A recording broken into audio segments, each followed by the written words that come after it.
Hi, hello, and welcome to the first ever episode of the Only Finance podcast. I'm Charlotte. This is Liam. Sorry, this is Liam. We're still figuring this whole situation out. Fine. We are here to help you guys get a financial education. We both work in finance, kind of, sort of, but we'll come on to that. And we realise that there is a huge gap in people getting help with their finances for a bunch of different reasons. One of which is a thing that I always like to talk about, is people don't want to talk about money. It makes them feel uncomfortable. True. We can talk about who we nailed at the weekends, but we can't talk about the fact we're £3 in our overdraft. And that is not okay, and that needs to change. True. Also, there is a massive underserving of education at school level, right? You go through school being taught trigonometry and Pythagoras theorem, and even someone who uses maths every day. I can probably count on two hands the amount of times I've had to work out trigonometry. I'm not saying that that's a general rule of thumb, it's just an easy example, but you're not taught about financial services. You're not taught about how to use money, how to save money, the importance of it. And albeit neither as chartered financial advisors, we've worked in and around the finance industry, dealt with finance professionals, so we're talking about from our personal perspective and our own experiences. That way, making it a little more real and dissecting the bullshit that you hear online through journalists and politicians and bring it into like a real world context. Because the last 3 years for people have been rubbish. Yeah, and it's really easy for people either to get a financial education from their parents. If you didn't get that, you get it from your friends.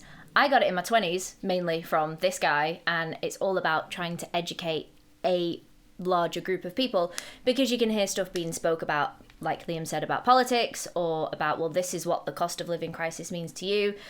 But actually, the general public are massively underrepresented. So we're here to kind of open up a conversation and be like, hey, did you get into credit card debt? Because honestly, same. And let's talk about how, one, you can get out of it, what you can do if you don't want to talk to anybody else about it, and what you can do off the back of that. We'll talk to you about mortgage interest rates. We'll talk to you about the government budget.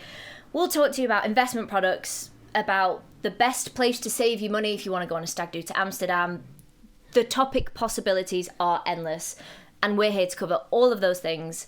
But we thought a really good place to kick off for the first episode was to talk about budgeting and saving. And we were having a conversation as to, okay, how do we kick this off? And we were kind of talking about our own personal experiences with budgeting and saving. And what we realised is everybody goes through the same financial life cycle, more or less. So Yeah. So you start at 12, 13, 14, 15, whatever it is, paper round, right? I had one. There was, I can't remember the name of it now, but I got told off because I used to ditch all the papers because I grew up in the lakes and all my paper rounds were up hills. And I threw some in the woods. But yeah, you get like, I don't know, £12, whatever it is, every time you deliver around the papers, and you get it in a little brown envelope, and then it's just cash in your pocket. And then you go on to like your first proper job where you actually go on payroll and you get a salary and a pay slip and it goes into a bank account. And then you suddenly expect to become an adult and, you know, sometimes double what your pay is and have no concept of how to manage it. So it's a massive change. And, you know, school, I go back to it, and I don't want to bash the education system because it's not very fair, and teachers have enough on the plate, and it's not them, it's, you know, the people that set up that. But, you know, you sort of essentially, you play Monopoly in classroom and talk about having a pretend job and what you do with your money, but with no context of like what actually happens to you after. Like I remember we did it was like philosophy and ethics, I think it was.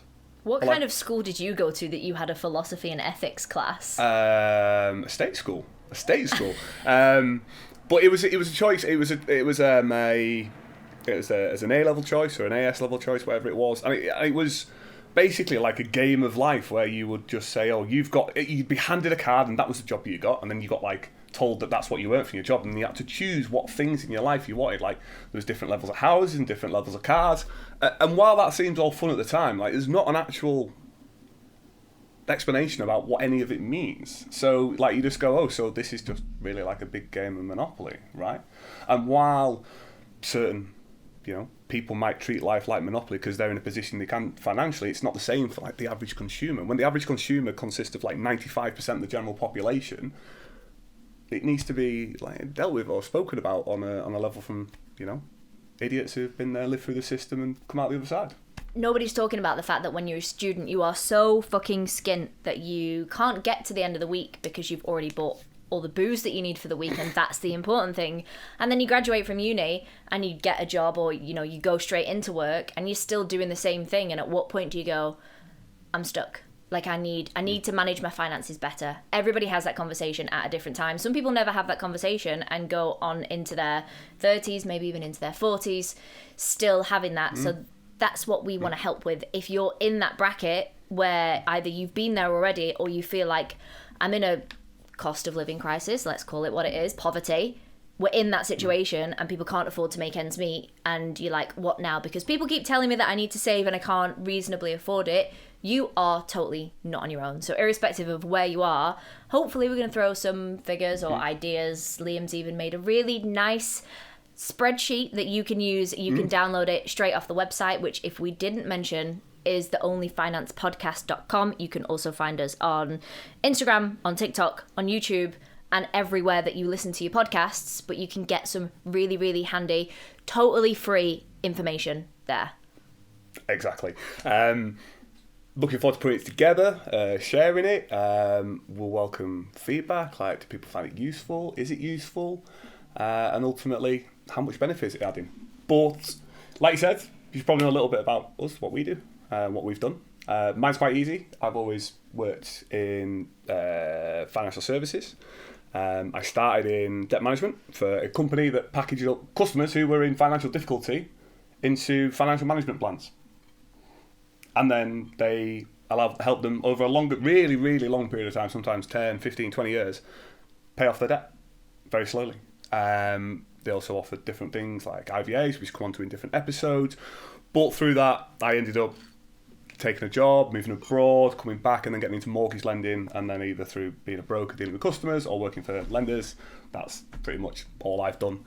I don't advise clients. I work for the lender, and I now work for a lender called Tab, and we work in the investment space. So we offer financial products for people buying additional property, building property, refinance existing investment assets. Whereas I used to also work for a mortgage broker, but now I teach people how to pass their financial qualifications. So I've got my own business. It's still kind of in the finance space, which I think was the phrase that you used, which I'm definitely going to take on. And that's why we wanted to get together and do this. We're both really passionate about finance stuff, and we think that we can add a lot of value. That's Liam not being able to put his tea on a table for any of you guys that are listening to this. Where did we want to kick off? I'm going to have to check our notes for a second because I can't remember what our next point was. It's about budgeting, right? Yeah. So everyone hears the term cost of living. Everyone hears the word inflation, and people don't actually know necessarily what it means. And that's not like a bad thing, by the way, either, because I was probably 4 or 5 years into my financial service career before I truly got what inflation meant, what cost of living meant, what half of these abbreviations that people use mean. And like, if I'm working in the industry and it's taken me a few years to work it out, like, if you're not working in the industry, how the fuck, excuse my French, are you meant to know what all of these things mean, right? And this isn't about us, shaming people who don't know it. It's about that it's just so underserved. So, we wanted to talk about when you're in that life, you come out of the life cycle, you're in the adult life cycle of work now, you've got a job, you've got proper income, and now you have bills to pay. How are you going to do it, right? Now, it might seem obvious to some. Like, some people, we talked about, like, different backgrounds and stuff. Some people get a really good financial education from the parents. Some people, just seem to get it. Some people, just are very lucky and come from affluent backgrounds. So, sort of the budgeting thing's never really a thing because all they've known is having money, and that's great. And, they're very lucky. But others don't have that.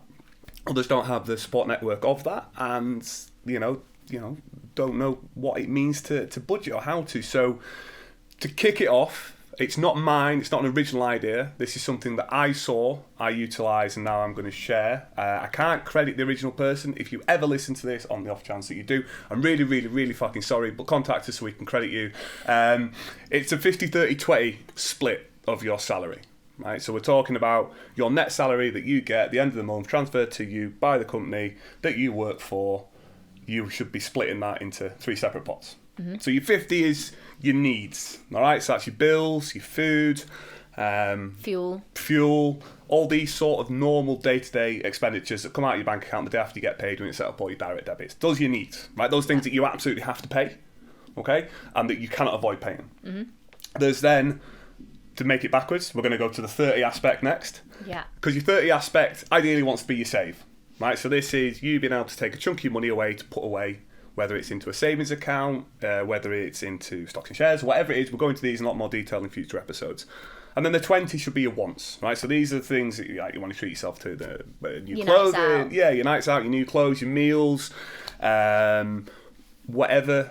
Fun stuff that you get up to at the weekends, that's where that 20% is meant to go. I was trying to think of one word. Thank you for making it more interesting than just my one boring word. Anyway, so let's use like the average example. You did some research on this, right? We looked at like the average income in the UK, right? So bear in mind this is a mean across the entire country. You have to remember that there is a large chunk of very high earners concentrated in a very, very, very small area called the Square Mile in London. But we can forget about those guys because they ain't going to be listening to this podcast. No, true, fair point. That's a fair point.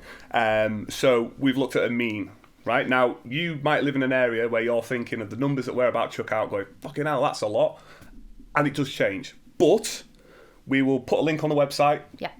Chris can remind us to do this, of something called the Office of National Statistics. And this gives you averages for regions everywhere. And you can get so much information from that and maybe go into a bit more about how to utilise that information, what it means to you. But, go.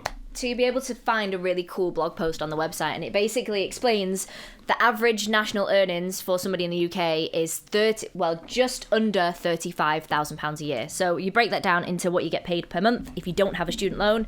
You're looking at about £2,350-ish, give or take 20 quid.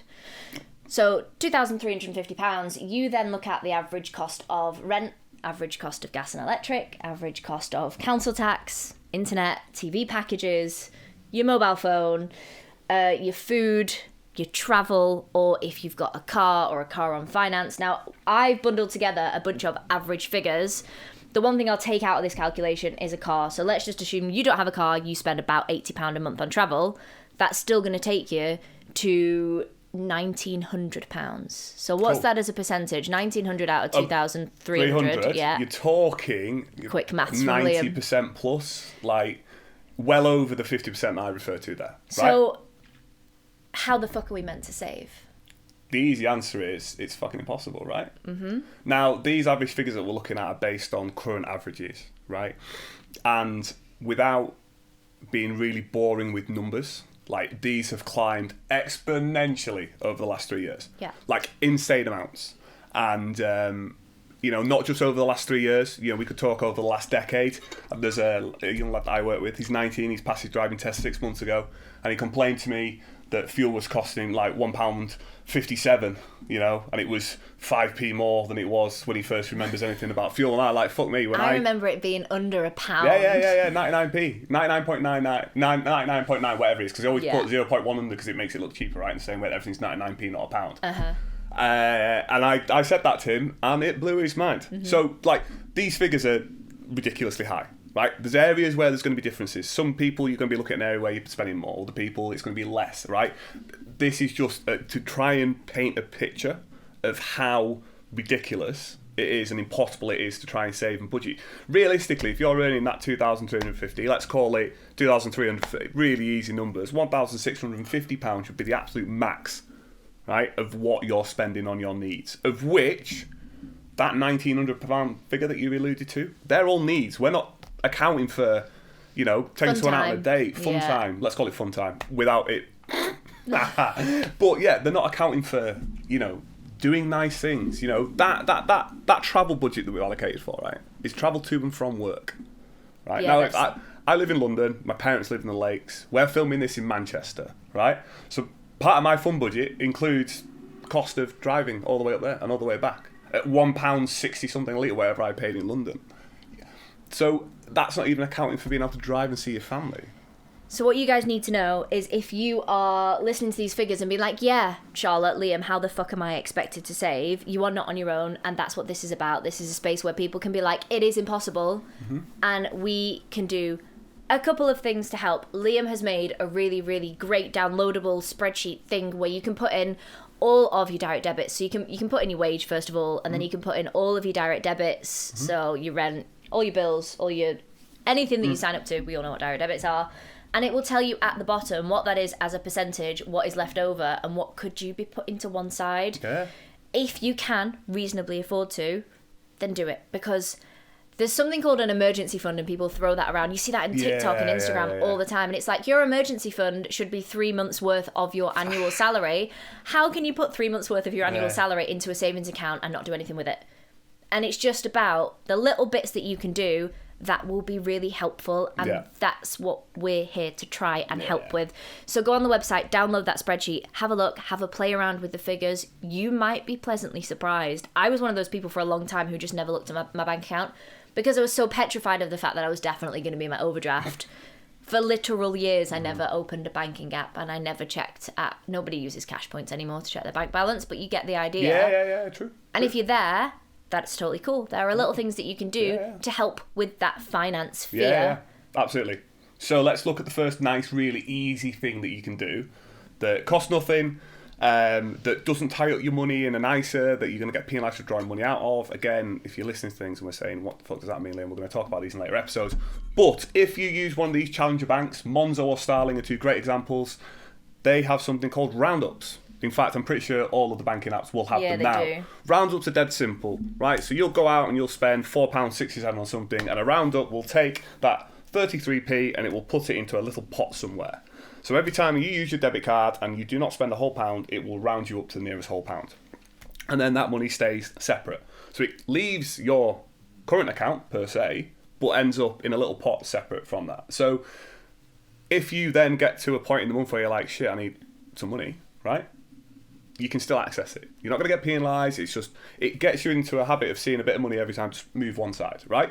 You're not forcibly saving anything, and it's there separate.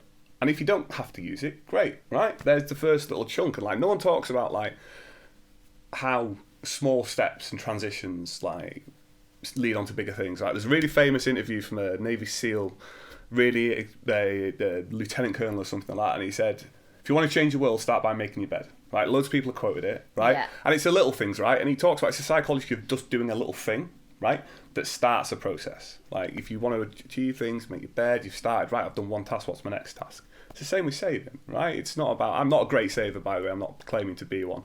I am the best person in the world to sell to because I just impulsively want to buy it. And every marketer's dream. Something shiny flashes up and Liam's like, I have to buy it, send me the link. Yeah. So that's me. And it's just seeing that little climb, if you'd never saved, seeing the little climb will just trigger something. You can't define it. I don't know what the psychological terminology is or the actual scientific words are for this, but it triggers something positive and you feel like it's progress. And that's massive, right? And that's massive. Round up, use it. You can do things later when, you can add them automatically into savings pots and all that sort of stuff. So it is, without thinking, without having to actually take money off yourself, a really easy way to start a process of sort of being able to separate.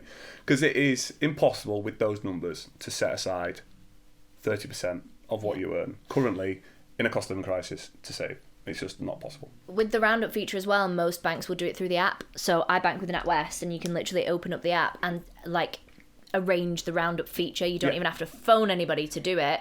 It's really handy. Yeah, I think I save £30 or £40 a month just through that roundup, which always just gets transferred back into my bank account so I can spend it on something frivolous. But the idea is there. You see it building up, and it is really, really beneficial. Yeah. To add on to that, by the way, if you have the thought now where you're like, I don't have spare pounds and pence, right? If you're looking at your budget, which we'd encourage you to do, right? Don't be scared by it, but look at it. You round up your payments, right? Mm-hmm. Whenever you're working out your budget, we've rounded up the figures that we've used as the example to you. And when I've got mine on my phone and my notes, I've rounded up my figures, right? If you're sat there thinking, I can't take away that 23 pence per spend that I have at the moment because life's just too expensive for me, fine. What you can do is just set up another account where you can just have your direct debits come out of the one that you've currently got, and then you transfer everything that's left, your spends, into a separate account. So just round up your direct debits to start with. That's a really good idea. And what I do as well is completely lose my train of thought just as you've said something. I've got no idea what was about to come out of my mouth. Nice, perfect. I mean, we have slightly just been warned that we are crouching into time. Oh yeah, we are coming we are close going up to to get time. kicked off the microphones by the grown-up Chris. Yeah. But just like to recap, like this is about trying to look at things like realistically. Like everything is fucking expensive, and it is absolutely fine to be looking at it going, that's expensive. Like, I'm going to say this really lightheartedly because it is an indication of inflation. Look at the price of a fucking Freddo. Oh, you've stolen my Freddo analogy. I don't care. There's a fudge as well. I did a jokey post on my Instagram about inflation during the pandemic while I was working, and it was the price of a fudge on my lap.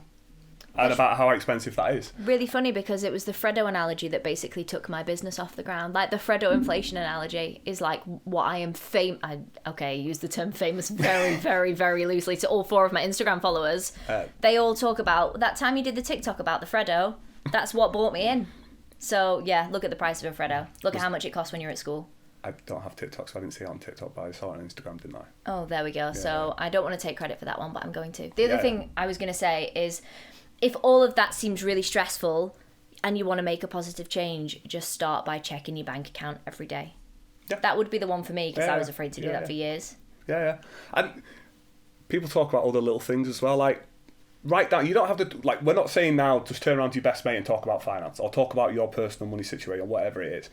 But start by just being able to talk to yourself about it. Like, you know, we're looking at, like, not being comfortable looking at your bank account, which, you know, I've been there, you've been there, and there's fucking millions of people who have been at some stage in life.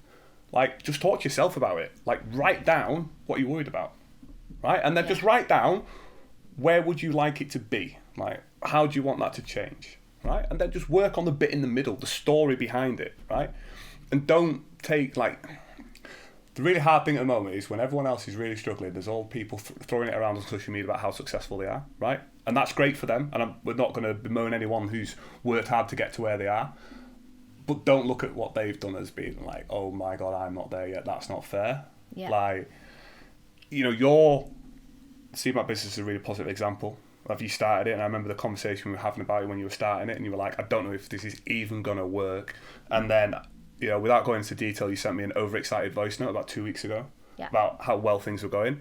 And that's in the process of a matter of months. And that all started with a little step, right? And that's all about the little step. That tiny acknowledgement, whether it's writing down what you're worried about, even if it's just for yourself or if it's setting up a roundup account. Just taking that little first step and then just going, right, what's next?